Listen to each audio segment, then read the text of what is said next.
My name is Dexter Wimberly. I'm the curator of the Crown Heights Gold exhibition here at Skylight Gallery in Restoration Plaza.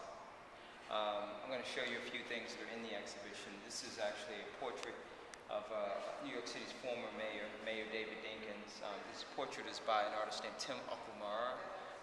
The portrait is called King David, and here you have Dinkins with a crown falling off of his head, and this is sort of the artist's way of interpreting what many people felt was, an incident that really hurt Dinkins' opportunity to become mayor of New York City for a second term.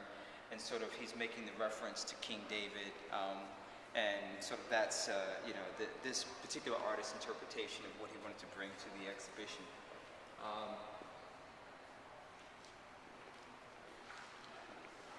Around here, we have a piece by an artist named Valerie Caesar. This piece is called One of the Cars That Got Burned.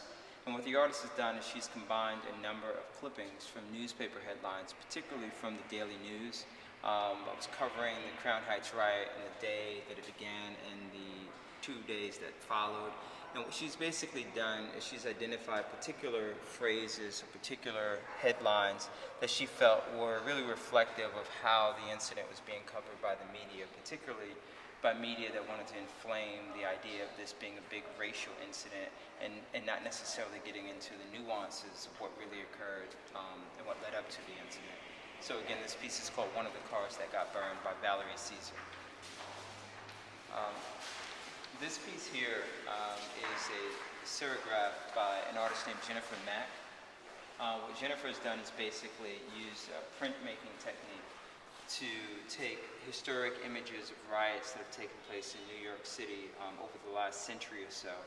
And she's sort of created a collage of those historic images, and then she's also overlaid a print of the face of Rodney King, who, as many people know, was brutally beat by Los Angeles police officers, actually in the spring of 1991.